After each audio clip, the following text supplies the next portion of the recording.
Alors maintenant, vous avez les LED. Vous avez les LED qui sont des diodes électroluminescentes. On devrait appeler en français des DEL. Le docteur Cartier, le fameux dermatologue d'Arras, avait fait toute une campagne pour que l'on transforme le terme LED en terme DEL. Naturellement, il a échoué. Quand on a mis un acronyme sur le marché, on ne se débarrasse jamais de cet acronyme. Donc, on continue à dire les LED et je pense qu'on continuera longtemps. Alors ça, c'est très intéressant, les LED, parce qu'il ne s'agit pas de la théorie laser, il s'agit de la théorie des semi-conducteurs. Vous voyez, j'ai agrandi une LED, donc on peut remarquer sur ce schéma qu'il y a une anode et une cathode, donc c'est un phénomène électrique, qui alimente un semi-conducteur. Et qu'est-ce qu'on va faire avec ça? Et quelles conséquences va-t-on pouvoir en tirer? Alors, ça m'amène, bien sûr, si vous voulez connaître complètement le sujet, même si c'est très théorique et que c'est très loin de votre exercice, mais il me semble que quand on utilise une technique, il faut au moins la connaître. Donc, je vais vous parler quelques minutes des semi-conducteurs. Qu'est-ce que les semi-conducteurs? Les semi-conducteurs, c'est évidemment, comme au XIXe siècle, ils ont été décrits à la fin du XIXe siècle, les semi-conducteurs, c'est un parti pris des physiciens de les avoir appelés les semi-conducteurs, car ils auraient très bien pu les appeler les semi-isolants, puisque un semi-conducteur, c'est un corps qui est tantôt conducteur, tantôt isolant. Ils ont choisi semi-conducteur, c'est très bien, ils auraient pu choisir semi-isolant, c'est très bien aussi, vous savez, c'est le coup de la bouteille à moitié vide ou à moitié pleine, c'est la même chose. Donc, un corps solide peut être conducteur, il peut être isolant, ou, depuis la fin du XIXe siècle, il peut être semi-conducteur. On se dit, si vous préférez, mais vous n'aurez pas beaucoup d'adeptes. Prenons quelques exemples. L'exemple du conducteur, c'est le cuivre. L'exemple de l'isolant, c'est le silicium. Et puis, par courtoisie pour nos autres, j'ai pris comme semi-conducteur l'exemple de l'arsénure de gallium, qui est un corps à base de gallium et d'arsenic. Alors, qu'est-ce qui détermine qu'un corps est conducteur, qu'un corps est isolant ou qu'il est semi-conducteur? Eh bien, c'est la distance, c'est un problème social, si j'ose dire. C'est la distance entre le noyau et les électrons. Pourquoi? Parce que quand les électrons sont internes, ils subissent l'attraction magnétique du noyau. Quand ils sont externes, eh bien, les externes ont tendance d'aller se promener chez les voisins. Ils peuvent subir l'attraction du noyau, non pas de leur propre atome, mais quand l'équidistance est révélée, ils peuvent aller être attirés par l'effet électromagnétique du noyau de l'atome voisin. Vous savez, c'est le monsieur qui prend prétexte pour aller dire bonjour à la voisine. Bon, c'est exactement la même chose. Alors c'est ça qui va changer tout. Donc, il n'y a pas de risque, il n'y a pas d'atome volage, il n'y a pas d'électron volage, si j'ose dire, s'ils sont sur les orbites internes, mais les électrons de valence, ceux qui se trouvent sur l'orbite externe, peuvent devenir volage dans certaines conditions électromagnétiques. Vous voyez qu'on ne refait pas le monde. Alors, un corps conducteur, ben, c'est ça. Alors, je prends l'exemple du cuivre. Alors, le cuivre, qui porte le numéro 29 sur l'échelle de Mendeleïev, a la disposition de ses électrons avec deux atomes internes, 8, et un atome 18 sur la troisième couche, et un électron de valence. Il a un électron de valence. Alors celui-là est en danger, car naturellement, cet électron de valence va avoir tendance à être attiré et devenir un électron libre. Il va quitter l'atome de cuivre, donc l'atome de cuivre ne va plus être un atome de cuivre, ça va devenir un ion, puisque l'équilibre électrique ne sera plus préservé, donc il sera positif, puisqu'il aura perdu un électron négatif, donc c'est un ion cuivre, et on a dans la nature un électron libre. Qu'est-ce que va devenir cet électron libre? On va prendre un corps conducteur, et puis on va mettre un courant électrique avec un plus et un moins, et puis les électrons libres vont passer du moins au plus, et ils vont transporter le courant. Et ils vont transporter le courant. C'est comme ça que le cuivre est conducteur, parce qu'il est bourré d'électrons libres qui transportent le courant de l'électrode négative vers l'électrode positive.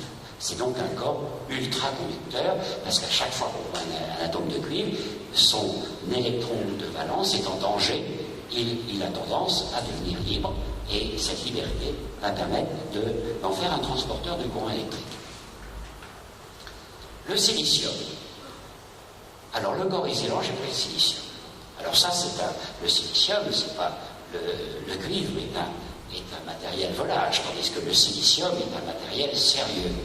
Et il porte le numéro 14 dans l'échelle de Mendeleïev, dans le tableau de Mendeleïev, et la disposition de ces électrons est 2, 8, 4. Il a donc 4 électrons de valence. Il a 4 électrons de valence, donc il est candidat au mariage. Il est candidat au mariage, mais au mariage à l'ancienne, c'est-à-dire au mariage définitif, avec les covalences. Il va mutualiser ses électrons de valence, les deux électrons de valence vont s'unir, et ce sera définitif. Ils ne pourront plus se séparer, comme quand on se mariait au XVIIIe siècle, si vous voulez. Ils ne pourront plus se séparer, il n'y a pas de divorce possible dans cette configuration. Mais j'ai bien dit qu'il y avait 4 électrons de valence. Alors on va faire un tétraèdre, car naturellement, ça va se faire 4 fois.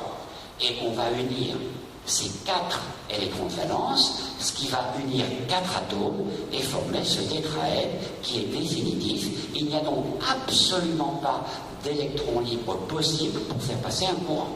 Il n'y aura jamais de courant qui passera parce qu'on n'a pas d'électrons libres, parce qu'ils se sont mariés définitivement et qu'il n'y a pas de rupture possible de ce mariage électronique. C'est donc un isolant. Alors les semi-conducteurs. Alors les semi-conducteurs, c'est beaucoup plus nuancé, si j'ose dire.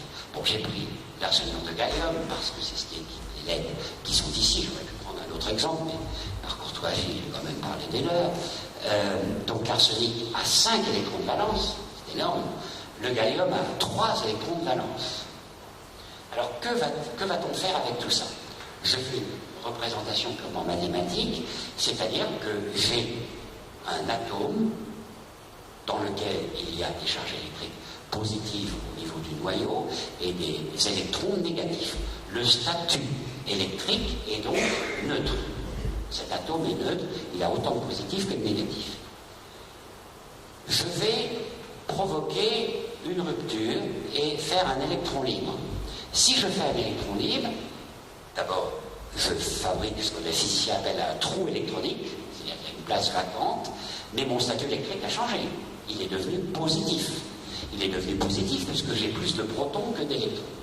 Il est devenu positif. Et je me retrouve avec un électron libre.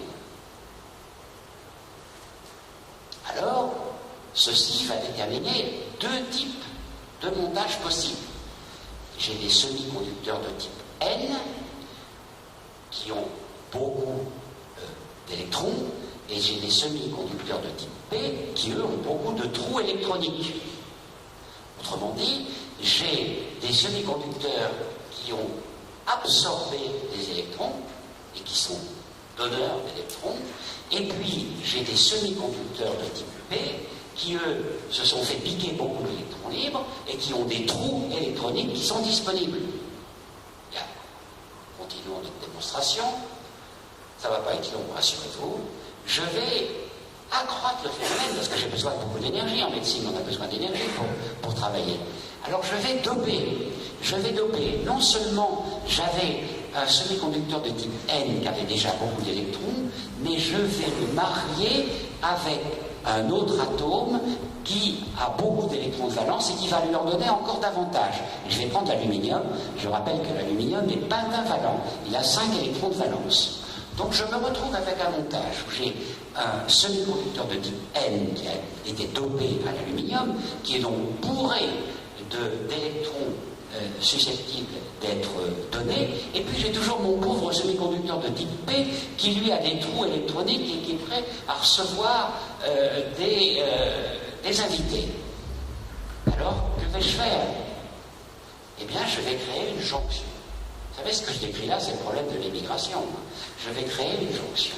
J'ai un semi-conducteur de type N qui est dopé à l'aluminium, qui a beaucoup d'électrons libres. Je fabrique une jonction électrique, c'est extrêmement facile à faire, avec un semi-conducteur de type P qui a des trous électroniques. Je vais inclure ceci dans un circuit électrique, je vais faire passer le courant, et regardez bien, si je fais passer le courant, eh bien, les électrons libres vont venir habiter les trous électroniques, et au niveau de la jonction, je vais générer une onde électromagnétique. Si la longueur d'onde de cette onde électromagnétique que je génère est dans le spectre visible, eh bien, j'aurai des LED. Eh bien, j'aurai des LED. Donc, les LED que vous utilisez, j'ai beaucoup simplifié les choses, hein, mais les LED que vous utilisez, c'est tout simplement ça. C'est l'histoire de l'immigration. C'est l'histoire d'un semi-conducteur qui a trop d'habitants et qui ne peut pas les nourrir, et d'un semi-conducteur qui a plein de places vacantes dans un désert quelconque et qui est prêt à recevoir des habitants. Et en passant, eh bien, il paye la douane, et la douane, c'est l'onde électromagnétique qui émet la lumière LED. C'est plus compliqué que ça. Je n'ai pas voulu simplifier, vous avez quand même fait beaucoup d'études, je ne peux pas vous raconter l'histoire comme ça. Donc, un vrai semi-conducteur, je dois ce cliché à Thomson, qui m'a autorisé à l'utiliser. Un vrai semi-conducteur, c'est multicouches, c'est fait de plusieurs couches, sinon l'énergie serait tout à fait insuffisante pour travailler. Vous voyez que vous avez une couche centrale et que vous avez des semi-conducteurs de type P et des semi-conducteurs de type N. Les unes vont doper les autres et vous allez avoir finalement une énergie utilisable. Ça, c'est à peu près le schéma de ce que vous utilisez tous les jours avec vos LED. Alors, quels sont les effets biologiques? On va rentrer dans... Maintenant que vous savez quel est l'outil, quelle est l'origine de l'outil, on va rentrer dans les détails des effets biologiques. En fait, vous allez pouvoir obtenir deux effets qui sont majeurs. Vous allez pouvoir obtenir un effet photoélectromagnétique. Alors, il y a deux notions essentielles qu'il faut absolument que vous puissiez intégrer, qui est l'absorption transcutanée et qui est la photobiostimulation. Votre outil de travail est celui-là. Ce sont les courbes d'absorption. Ah, j'avais demandé à ma secrétaire de me mettre en français, et ça n'a pas été fait. Pas de sérieux, vous l'avez en anglais. Alors, vous avez en abscisse les longueurs d'onde, et vous avez les pourcentages d'absorption en ordonnée, 25%, 50%, 75%, 100%. Et vous avez les courbes d'absorption qui ont été fixées par les auteurs il y a déjà de nombreuses années. J'en ai mis que 3, parce que c'est les 3 qui nous sont utiles tous les jours. Vous avez la courbe d'absorption de l'hémoglobine, un petit peu de la mélanine et surtout de l'eau. Alors ceci est fondamental pour déterminer si vous allez avoir un effet thermique ou athermique, n'est-ce pas? Regardez, j'appelle la lumière rouge, 625 nanomètres. Et regardez sa longueur d'onde, 625, elle est avant 700, elle s'arrête pile poil en bas de la courbe d'absorption de l'eau. Donc, elle ne pourra pas être thermique, elle sera nécessairement athermique.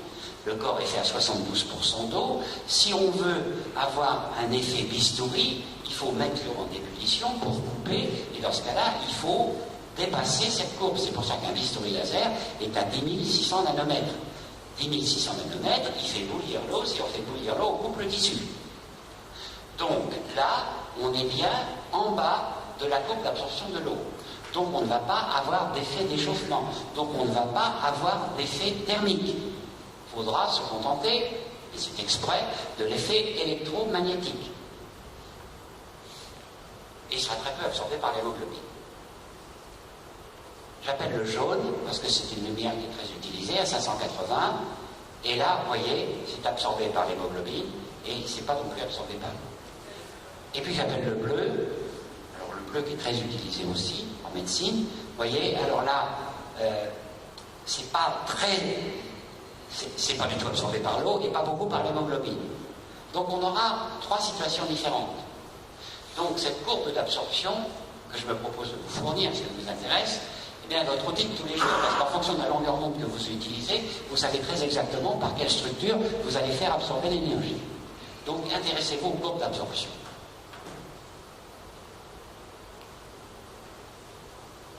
Et puis vous avez la photobiostimulation, qui est la partie noble, évidemment, de la lumière. La photobiostimulation.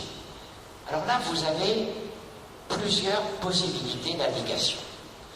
Vous avez l'indication historique, si j'ose dire, qui est l'émulation du système redox, puisque c'est une énergie athermique, elle va être transmise à la cible cellulaire, et on aura trois catégories d'action physico-chimique.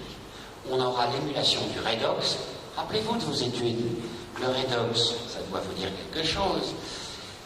Vous avez la possibilité de faire une biostimulation cellulaire et même neuronale, ça ce sera le traitement de la douleur, et vous avez la reprogrammation par stimulation informationnelle, ça c'est toute l'action sur les potentiels d'action cellulaire.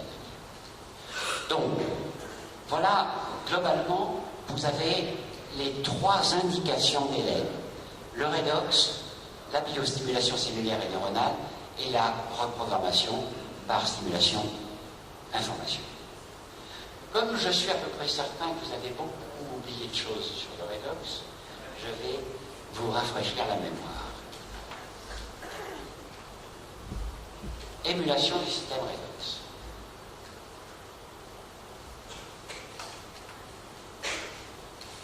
Quelle est la problématique? Eh bien, la problématique, c'est l'énergie. Nous avons besoin d'énergie. L'organisme utilise des quantités énormes d'énergie pour remplir sa fonction 24 heures sur 24. Nous avons des fonctions physiologiques vitales à exercer 24 heures sur 24.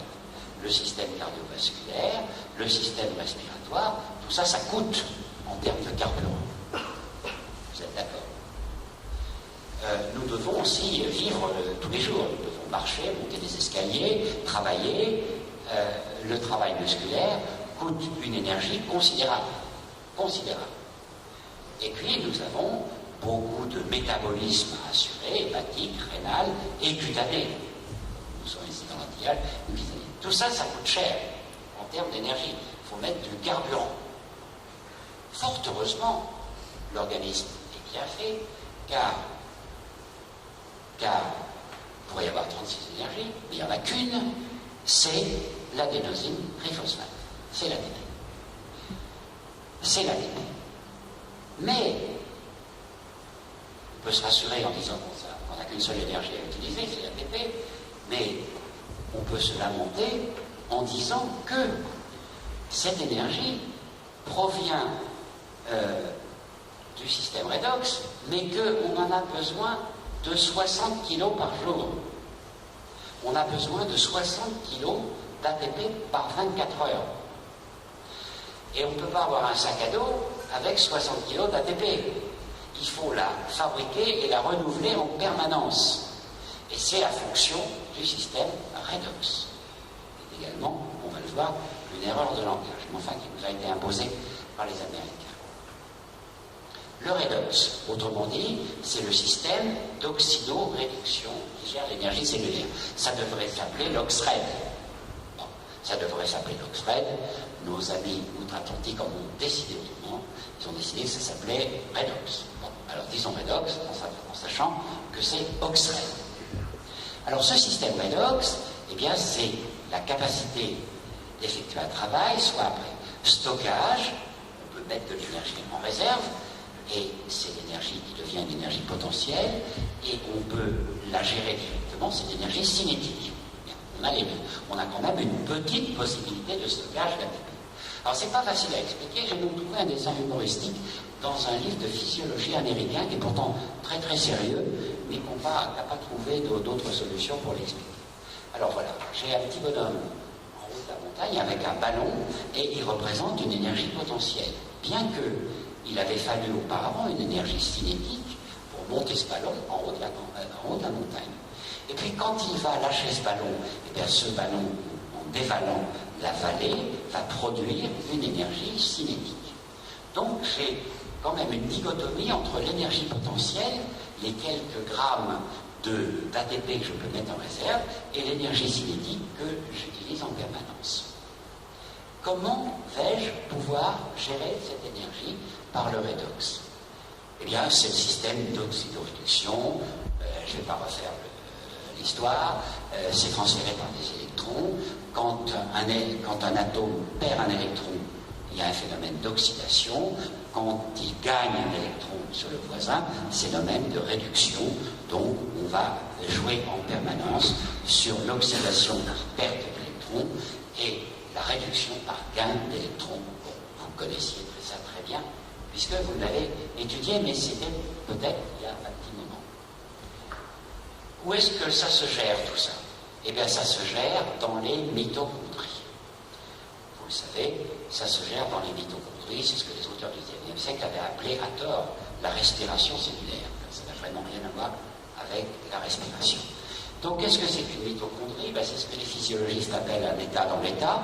Ça veut dire que c'est un organite à double membrane qui a son ADN spécifique. C'est pour ça qu'on parle quelquefois de l'ADN mitochondrial, qui est moins élaboré que l'autre, mais qui a son ADN spécifique. Et la mitochondrie est une véritable cellule de la cellule. Et il faut bien qu'il en soit ainsi pour qu'elle soit indépendante, comme tous nos organismes, vous savez, gouvernementaux qui sont indépendants, et il faut qu'elles soient indépendantes pour gérer le métabolisme oxydatif, indépendamment de toutes les autres fonctions. Donc leur rôle est primordial pour gérer cette création d'énergie qui est consommée dans tous les processus métaboliques, comme on l'a vu. Alors les mitochondries, bon, ben, vous le savez, l'anatomie mitochondriale est connue. Voici une microscopie électronique. Voici un dessin qui montre qu'il y a beaucoup de crêtes mitochondriales. Tout ceci pour augmenter les surfaces d'oxydoréduction. C'est simplement pour que les toutes petites mitochondries puissent faire une très grosse oxydoréduction grâce aux crêtes qui les habitent. La physiologie mitochondriale. Alors, ce processus d'oxydoréduction va, je vous le rappelle, mais je vous le rappelle seulement parce que vous avez tellement bavé là-dessus pendant vos études que vous n'avez probablement pas envie de le refaire. C'est le redox se déroule en 4 phases. D'abord la glycolyse, qui est le point de départ de tout, l'oxydation du périvate, le cycle de Krebs, rappelez-vous du cycle de Krebs, et la chaîne de transport des électrons. La glycolyse, bon, la glycolyse, c'est une série de 10 réactions biochimiques. Rassurez-vous, je ne vais pas les décrire. Simplement, on va rappeler qu'avec une seule molécule de glucose, on fait 2 molécules d'acide pyruvique qui va devenir du pyruvate et qui, au passage, va émettre de l'ADP. La réaction suivante, c'est l'oxydation de ce pyruvate qui va d'abord émettre beaucoup de CO2, qui va émettre l'acétyl-CoEnzyme A et qui va aboutir au cycle Krebs, mais au passage, par l'intermédiaire du NAD, qui va devenir du NADH, il va émettre de l'ADP. Je passe vite exprès parce que vous savez déjà par cœur. Le cycle Krebs, rappelez-vous du cycle de Krebs, qu'on appelait pour les plus anciens d'entre nous le cycle de l'acide citrique, avant que M. Krebs, ce physiologiste anglais, y attache son nom. C'est une suite de 9 réactions biochimiques, au terme desquelles on émet encore de l'ADP. Et puis, à la fin, il va y avoir une chaîne de transport de ces électrons surnuméraires, c'est-à-dire que les électrons de haut potentiel énergétique vont se dégrader en eau et en CO2, et pendant cette dégradation, eh bien, il va y encore avoir un mécanisme de fabrication, de synthèse d'ADP. Donc, si je synthétise le redox, bien, j'ai voulu amener ce tableau parce que, contrairement à une opinion reçue qui est fausse, il y a une partie du redox qui se fait hors mitochondrie, c'est la glycolyse, tandis que la totalité du reste, l'oxydation du périvate, le cycle de Krebs et la chaîne de transport d'électrons, se fait à l'intérieur de la mitochondrie. Donc tout ne se passe pas dans la mitochondrie, contrairement à ce qu'on lit quelquefois, la première étape, qui est l'étape de la glycolyse, se fait hors mitochondrie. Mais ceci étant rappelé, faisons la synthèse, faisons le tableau de la synthèse, et faisons le bilan, faisons les comptes. Eh bien, je ne vais pas vous les décrire, mais voyez que la glycolyse peut produire 2 molécules d'ATP. Ensuite, avant l'oxydation du périvate, on en a 6, puis on en a 6. Alors au niveau du cycle de Krebs, ça explose grâce au NADH, et on a 18 plus 4. Autrement dit, avec une seule molécule de glucose, on a fabriqué 38 molécules d'ATP. Ça, c'est considérable. Avec une seule molécule de glucose, on a fabriqué 38 molécules d'ATP. Alors, regardons le bilan énergétique de cette histoire-là. Parce que le bilan de la synthèse est absolument considérable et impressionnant. Une molécule de glucose avait 38 molécules d'ATP. Si vous prenez en mol, c'est-à-dire en molécules grammes, au niveau du nombre d'Avogadro, qui permet de transformer en molécules grammes, c'est-à-dire ce qu'on appelle maintenant en mol, eh bien, vous avez produit 686 000 kilocalories. Là-dessus, vous en perdez un certain nombre parce qu'il y a une transformation en CO2 et en eau, mais vous conservez 456 000 calories sous forme d'ATP. Vous vous rendez compte que le rendement de la glycolyse est de 66,5%. Il n'y a pas un seul moteur au monde qui a un rendement de 66%. Ça n'existe pas. Le rendement du moteur de votre voiture est compris entre 20 et 30%. Le rendement d'un moteur électrique est en général de 20%. Eh bien, le rendement du redox est de 66,5%. C'est ce qui explique qu'on peut le renouveler en permanence pour satisfaire nos besoins de 60 kg de redox par 24 heures. Mais en vieillissant, hélas, 3 fois hélas, ce système peut être défaillant. Et ce rendement théorique quand même, de 66% peut diminuer, c'est tout le problème. Alors, quelle est la plus-value qui va être apportée par les LED à ce système? C'est ça qui nous intéresse finalement. Vous avez des patients qui sont vieillissants, qui ne fabriquent plus assez de redox. Qu'est-ce que vous pouvez leur apporter comme plus-value pour leur faire retrouver la jeunesse éternelle? Eh bien, la question qui se pose, c'est comment on peut améliorer le rendement avec les LED. On est d'accord. Alors revenons sur la chaîne de transport d'électrons, c'est-à-dire la 4e phase, car tout va se jouer ici.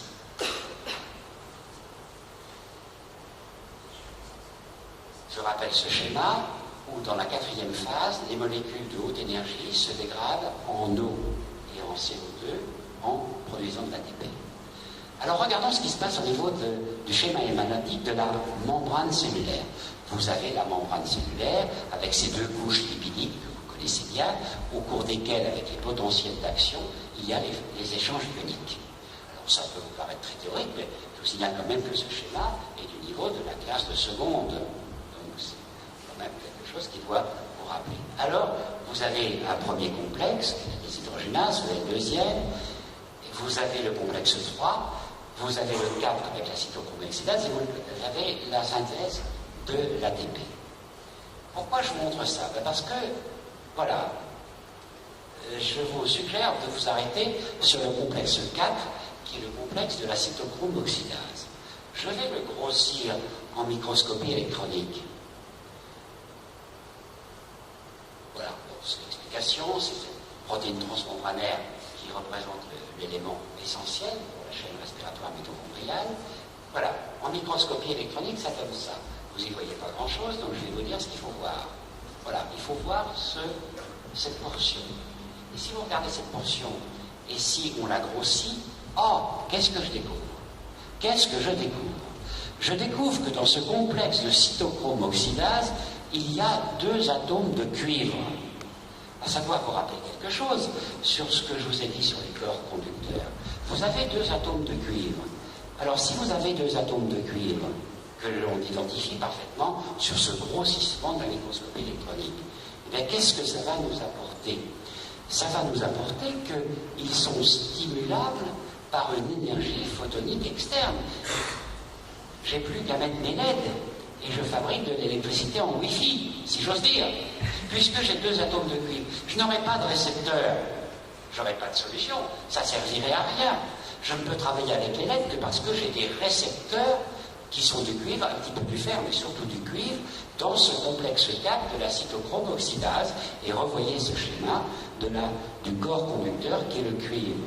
C'est donc le cuivre qui va absorber ma lumière photonique et qui va améliorer le rendement de mon système redox. Autrement dit, si je reprends le petit schéma, eh bien, je m'aperçois que j'ai une énergie endogène, biochimique, le redox, qui s'ajoute à une énergie exogène, qui est photonique, dont l'acide est le cuivre de l'acide oxydase. Et si je reprends, disais-je, ce petit schéma, eh bien, je vais voir ça. Le schéma que je vous avais montré, c'était celui-là. L'ATP en énergie potentielle, l'ATP en énergie cinétique. Je rajoute mes LED, eh bien, j'ai redox plus LED. J'ai donc mon ballon qui grossit considérablement, car j'ai ATP plus photon, et il grossit considérablement, tant pour l'énergie potentielle que pour l'énergie cinétique. C'est ça l'action des LED. Enfin, l'action des LED, alors j'ai beaucoup simplifié les choses, vous l'imaginez, pour ne pas que vous me preniez en grippe, mais c'est ça l'action des LED. La photoinduction extracorporelle, c'est la deuxième partie. Dans une première partie, je vous ai parlé de la biologie, la photoinduction extracorporelle. Alors là, c'est très simple. La PDT est utilisée beaucoup par les dermatologues, comme vous le savez, pour traiter les dysplasies cutanées, les lésions précancéreuses. Ils utilisent pour ça un médicament qui est l'acide aminolévulinique, on appelle le 5-ALA, parce que la position 5, c'est l'atome de carbone. Le médicament s'appelle le Medfixia, vous le connaissez. Les dermatologues appliquent cette PDT sur les lésions précancéreuses, et puis ils éclairent ensuite avec des lasers ou avec des LED d'une puissance suffisante, et ceci permet une photoactivation de l'acide aminolévulinique et par conséquent un traitement extracorporel des lésions précancéreuses. Ça, c'est ce que font les dermatologues avec la fameuse théorie du couple photodonneur, photoaccepteur sur les lésions précancéreuses. Bien entendu, si vous avez des LED d'une puissance suffisante, vous ne pouvez pas le faire avec des LED de faible puissance, c'est tout à fait impossible. Mais si vous avez des LED d'une puissance suffisante, vous pouvez faire de la PDT.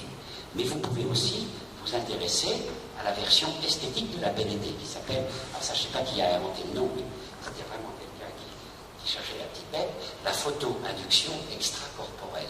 La photoinduction extracorporelle, c'est à l'esthétique ce que la PDT est à la dermatologie, c'est-à-dire que vous allez utiliser un gel photoabsorbeur à base de chlorophylle, vous vous rappelez tous de la photosynthèse, eh bien la lumière LED va se lier à la chlorophylle et aux structures cutanées et faire passer les mêmes actifs cosmétologiques que ceux que vous pouvez faire passer par exemple avec le jet que vous avez vu. Ça va être utilisé de plus en plus et il sortira certainement de plus en plus de produits pour cette photoactivation esthétique par les LED. C'est la PIEC. Les applications cliniques que je viens de dire sont totalement liées, vous l'imaginez, à la longueur d'onde. Donc, selon la littérature, je vous ai réservé quelques longueurs d'onde qui sont classiques dans les LED, qui concernent à peu près toutes les LED. J'ai choisi le rouge, le jaune, le vert et le bleu. Le rouge, c'est la stimulation des fibroblastes, c'est donc la cicatrisation, c'est la régénération des nez, le traitement des vergetures, enfin, c'est en plus la lumière qui pénètre le plus. Donc, c'est vraiment la régénération, la réparation cutanée. Le jaune, j'ai cité le docteur Vigneron, qui est un provocateur, et qui dit le jaune pour tout ce qui est rouge. Donc c'est la stimulation du collagène, mais c'est surtout le traitement des rougeurs cutanées, et c'est le travail post-solaire, par exemple. Le vert, c'est l'effet antipigmentaire. C'est l'effet antipigmentaire par excellence, car il est photoabsorbé par la mélanine, également l'effet antalgique et anti-inflammatoire. Et le bleu, c'est le traitement de l'acné. C'est le traitement de l'acné parce que la porphyrine qui est produite par la bactérie de l'acné, le Propionibacterium acnes, est activable par les LED bleus. C'est pour ça qu'on voit de plus en plus des adolescents qui souffrent d'acné juvénile et qui utilisent un petit appareil LED qui a la forme d'un rasoir électrique et qui se passent tous les matins la lumière bleue sur leur lésion acnéique.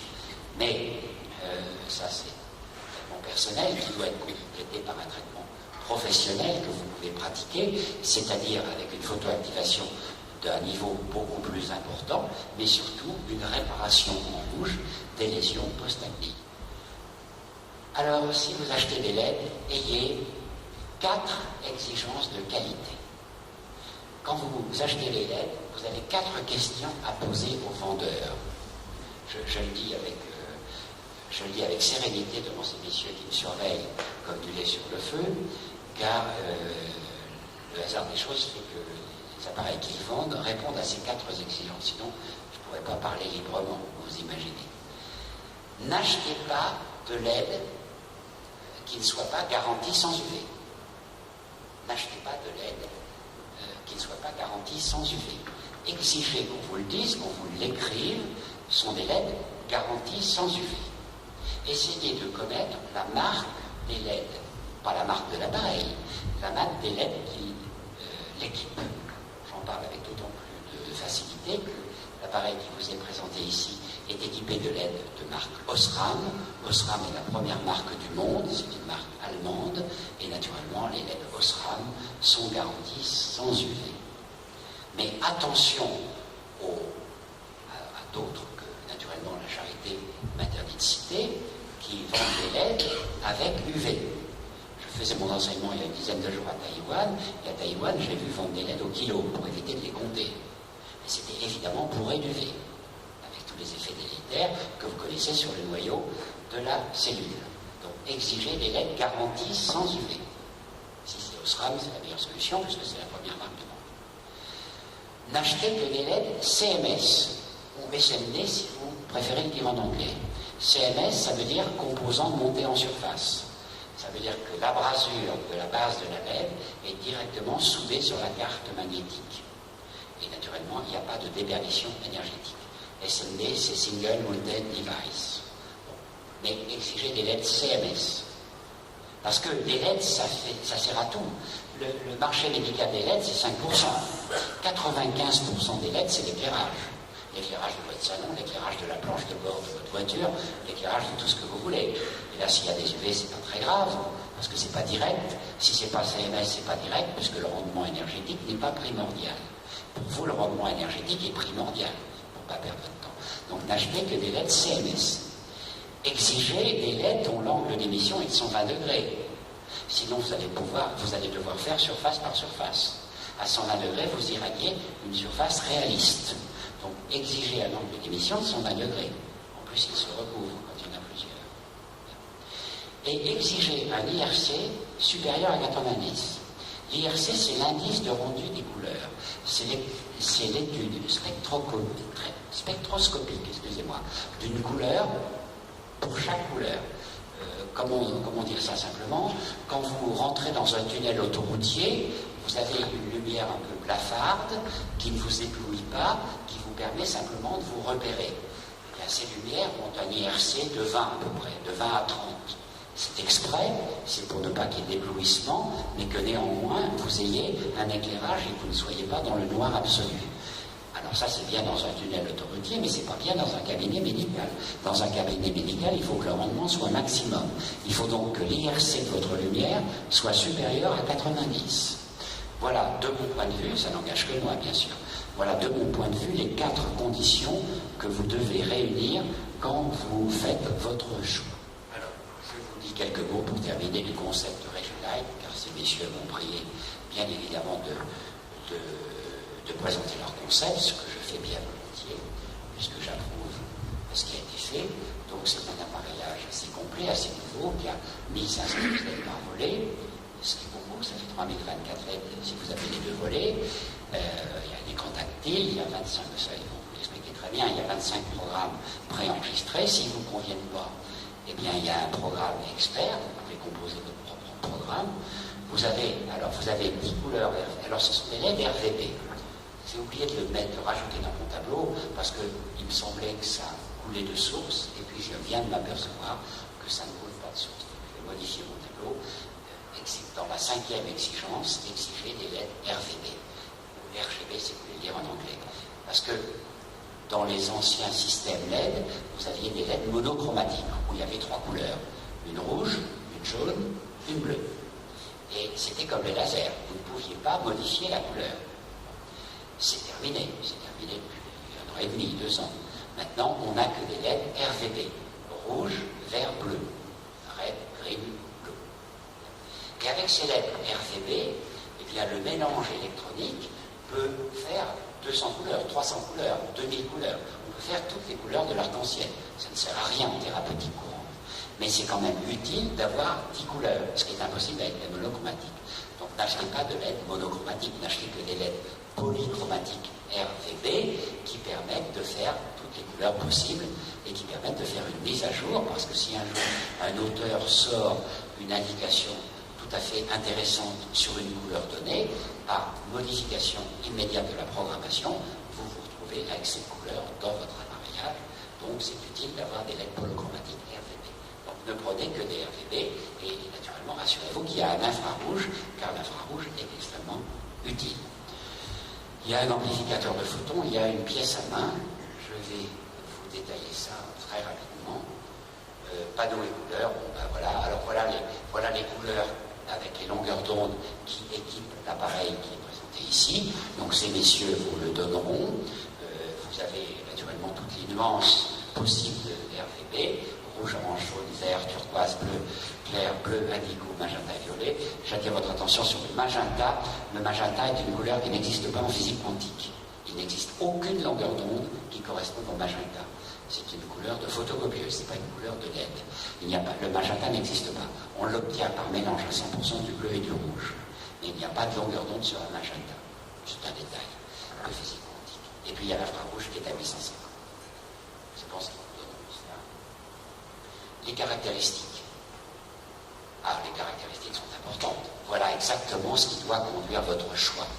Alors, je ne vais pas vous les détailler parce qu'elles apparaissent sur le tableau, mais vous avez 87 mW par centimètre carré pour le rouge, 47 pour le vert, 160 pour le bleu, ce qui donne un total, 25 pour l'infrarouge, heureusement qu'il n'est qu'à 25, ce qui donne un total de 319 mW par centimètre carré pour ce type d'appareillage.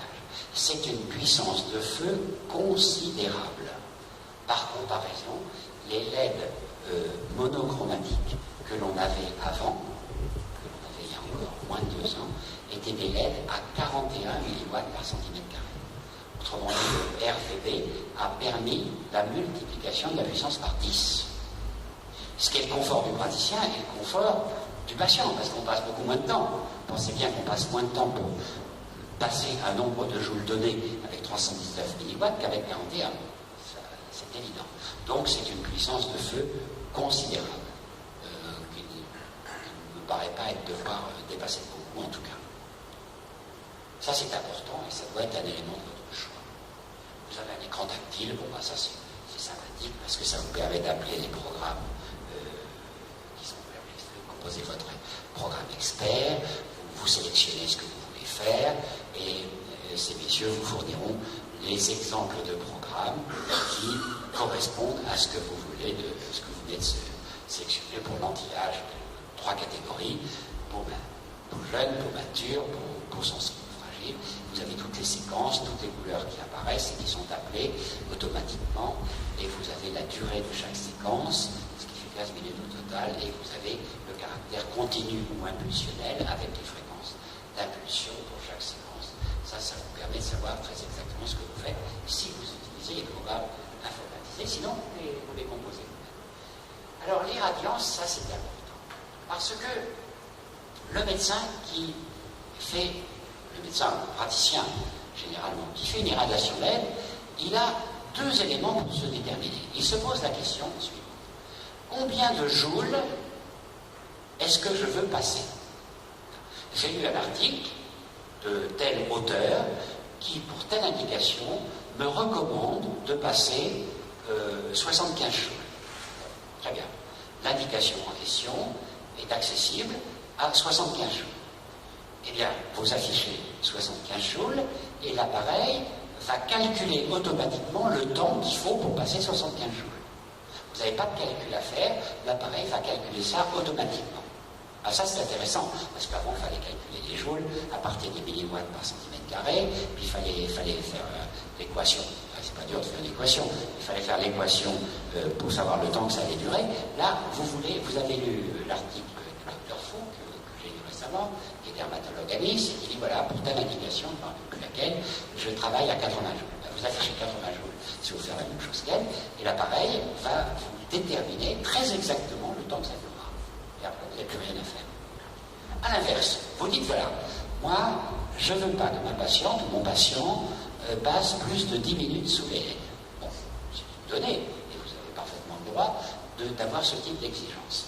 Alors, vous mettez votre patient sous les panneaux, vous affichez 10 minutes, et l'appareil vous dira exactement le nombre de jours que vous passerez en 10 minutes.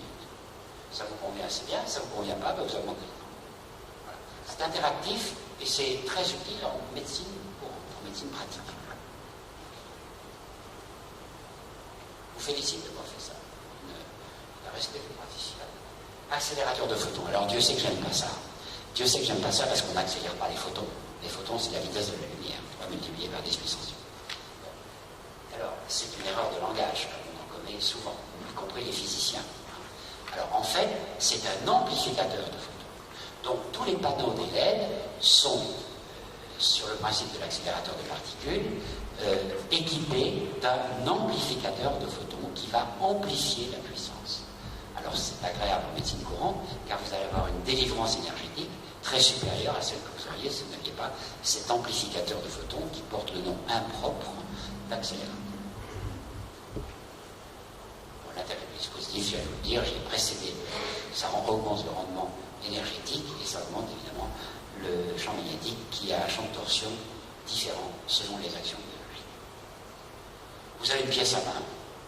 Alors c'est pas mal d'avoir une pièce à main. Alors là, elle est en Bluetooth, bien sûr, ils ont mis toutes les technologies modernes. Et la pièce à main, c'est pas mal parce que ça permet de faire des zones de façon plus fine, de façon plus pointue, sur telle ou telle indication, qu'elle soit anti-âge ou qu'elle soit douleur. Si vous avez une douleur exquise sur un point donné, alors ça vaut pour la médecine sportive dont nous parlions tout à l'heure. Si vous avez une tendinite d'un point très précis, alors vous pouvez traiter d'abord avec la pièce à main Bluetooth et ensuite faire une irradiation générale. C'est pas mal d'avoir cette pièce à main. Beaucoup de gens au début l'avaient prise pour un gadget et je m'aperçois dans les mails que je reçois pour des informations complémentaires que maintenant ils l'utilisent de façon quasiment généralisée pour presque chacun des traitements. Alors je vais terminer par la littérature. Je ne vais pas vous faire la littérature parce que sinon on est là ce soir et on n'aura pas fini ce soir. Simplement, je vous recommande les travaux de Tina Caru, biologiste qui est l'élève de Mester, qui a, je m'aperçois que ma secrétaire s'est trompée dans les numéros, vous les rétablirez. Tina Caru est celle qui a publié 1800 articles, je crois, donc elle est celle qui a le plus publié après Mester, c'est une biologiste russe qui a été l'élève de Mester. Le premier à avoir publié est un Américain qui s'appelle Weiss, c'était en 2004, donc ses travaux sont un peu dépassés, mais c'est quand même le premier qui a reconnu l'utilité des LED, vous pouvez regarder ces travaux. L'étude de Sylvie Wozniak à la Salpêtrière avec Blanchet et Bénichou est intéressante pour les LED, pour les LED sur les vergetures, car elle a obtenu des résultats tout à fait remarquables sur le traitement des vergetures. Donc étudier, vous demanderez à M. Baran qui vous le fournira certainement avec plaisir, le tiré à part du professeur Wozniak. Et puis, elle vous recommande dans l'EMC, elle est dans les annales de dermatologie, mais elle est également dans l'encyclopédie médico-chirurgicale. Je vous recommande la publication de Cartier, ce dermatologue d'Arras avec ses collaborateurs, Bill Werprost et Grognard, sur. Alors lui, il avait sûrement des internes dont il ne savait pas quoi faire, et il leur a fait faire toute la littérature mondiale sur les LED. Ils ont dû s'amuser beaucoup. Ils ont dit ah non, ils ont fait tout ce qui avait été publié sur les LED pour donner toutes les indications qui existent. Alors on a, en lisant ça, des indications tout à fait étonnantes qu'on n'attendrait pas, comme l'utilisation du LED dans le jet lag, mais je ne suis pas très surpris, parce que c'est ce que je viens de décrire avec les potentiels d'action. Et puis, vous avez vraiment toutes les indications du monde dans cette compilation qui est fort bien faite et que vous pouvez vous procurer très facilement, puisque c'est une publication EMC. Voilà, c'est bravo. Pour terminer, une iconographie rapide que je vais emprunter naturellement à d'autres, mais dont je mets les noms. Voici une chirurgie mammaire qui a été traité par le docteur Vigneron. Et voici ce qu'il a obtenu en 2 séances avec des LED rouges. Donc, en 2 séances. Je regrette, mais Vigneron est un peu brouillon, je regrette qu'il n'ait pas publié la photo à 5 séances. Je sais qu'elle existe, mais comme il ne l'a pas publiée, je ne suis pas autorisé à la reproduire. C'est dommage parce qu'on aurait encore vu un meilleur résultat. Voici le résultat, toujours de Vigneron, sur les vergetures. Voici ce qu'il a obtenu en 4 séances. Je crois que c'est plus long, mais c'est ça. Donc c'est intéressant. Voici maintenant, alors, un ulcère variceux résistant depuis 4 ans. Et ce résultat est obtenu par le docteur Pelletier, Michel Pelletier, et la présidente de la LED Académie. Quelqu'un de très sérieux, de très posé. Et Michel Pelletier a obtenu ce résultat en 5 séances sur un ulcère variceux qui résistait depuis 4 ans. Et naturellement, elle l'a publié pour sa LED Académie. Et c'est assez parlant. Alors, toujours le docteur Vigneron sur une cicatrice de thyroïdectomie qui datait de 2 ans et qu'il a obtenu là en 5 séances. C'est aussi parlant. C'est intéressant à voir. C'est pour voir toutes sortes d'indications différentes. Et puis, par courtoisie, j'ai publié, enfin, j'ai montré cette photo, je lui avais promis, sur une aponévrectomie du Dupuytren. Vous savez que les cicatrices de Dupuytren sont toujours extrêmement difficiles à traiter, il faut éviter la rétraction. Alors, c'est Laurent Henry qui était là au séminaire du mois de novembre et qui a dû être convaincu par mon discours, puisqu'il a acheté l'appareil. Et voici ce qu'il a obtenu en 2 séances sur une cicatrice, sur une aponévrectomie de Dupuytren. Il m'a envoyé des photos, alors je lui ai dit par courtoisie, je les publierai pour le séminaire suivant. Alors je voudrais conclure en vous disant, j'espère vous en avoir convaincu, que le XXe siècle avait expliqué physiquement la lumière, le XXIe siècle va certainement le révéler comme une médecine de pointe. J'espère beaucoup vous avoir convaincu de tout cela et je vous remercie beaucoup de votre attention.